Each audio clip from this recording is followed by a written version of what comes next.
ऐसी कुछ ऐसी घटनाएं भी हुई हैं जिसकी वजह से महाराष्ट्र में आपको बोलने के लिए, आपको डराने के लिए नहीं बोल रहा हूं, आपको जुमला वापस लेना पड़ेगा। अगर आप नहीं लेंगे तो मुझे आपके ऊपर क्रिमिनल डिफॉर्मेशन फाइल करना पड़ेगा। इसीलिए कि आप बताइए कौन सी स्पीच के बाद दंगा हुआ। चलिए मैं अपना शब्द वापस लेता हूं, लेकिन मुझे बताइए आप परमिशन लेने की जरूरत क्यों पड़ रही है? इतने बड़े प्रोफेशन से है, ये इतना महज़ब प्रोफेशन है, कोई बात करने से पहले बैकग्राउंड चेक कर लीजिए कि हमारे भाषण के बाद फसाद हुआ, गड़बड़ हुई, सिर्फ परमिशन की मैं आपको सर एक मिनट सर, मैं ये सवाल कर रहा हूं। बिल्कुल वो मेरे साथ नहीं है सर, एक मिनट। 1999 में 22 सितंबर को मुझे जानवरों की तरह मारा गया पुलिस की तरफ से, मेरे ऊपर 2 गोलियां चलाई गई, मेरे आज भी मुझ पर बैक पेन है, 18 टाके सर पर लगे। सर मैं बंद का कॉल नहीं किया, दूसरे दिन मैं बंद का कॉल नहीं किया, मेरे वालिद जिंदा थे, पूरे पार्टी प्रेशर डाली कि बंद कॉल करो। मेरे फादर बोले नहीं, वो पॉलिटिक्स में है, ये सब चीजें होती है, तुम घर को जाओ। हम नहीं करे सर, हम क्यों करेंगे?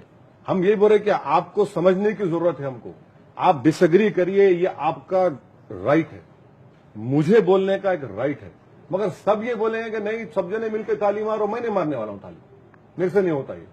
मैं ये कह रहा हूं कि हाँ मुझे राइट है कॉन्स्टिट्यूशन में, मैं अपनी बात रखूंगा, और मैं अपनी बात रखूंगा। मैं प्राइम मिनिस्टर के खिलाफ बोलूंगा, मैं बीजेपी के खिलाफ बोलूंगा, कांग्रेस के खिलाफ बोलूंगा। सर ये तो कोई ऊपर से तो नहीं गिरे ना आसमान से कि इनको बोलना नहीं। क्यों नहीं बोलना? बोलेंगे, पूछेंगे, यही तो डेमोक्रेसी है। अगर आप मेरे मुंह पर कैमरा लगा के मुझसे सवाल कर सकते हैं तो मुझे भी राइट है कि मैं अपनी बात रखूं आवाम के सामने, और पब्लिक एक्सेप्ट ना करे, छोड़ दे मुझे, मगर बोलना ही नहीं। और अगर बोलना तो तुम हमारी जबान में बोलना, तो नहीं सर, हमको ऊपर वाले ने जबान दी है, हम अपनी जबान में बोलेंगे।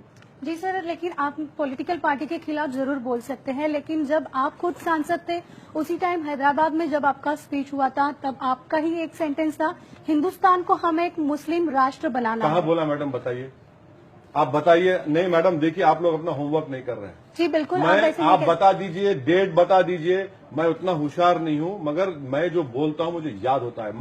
मैं ये कहते आ रहा हूं कि हिंदुस्तान का कोई मजहब नहीं है। हिंदुस्तान सेलिब्रेट करता पूरे मजहबों को।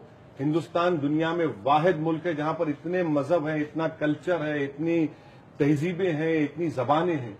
इस मुल्क का जिस दिन एक मजहब हो जाएगा, ये मुल्क कमजोर हो जाएगा।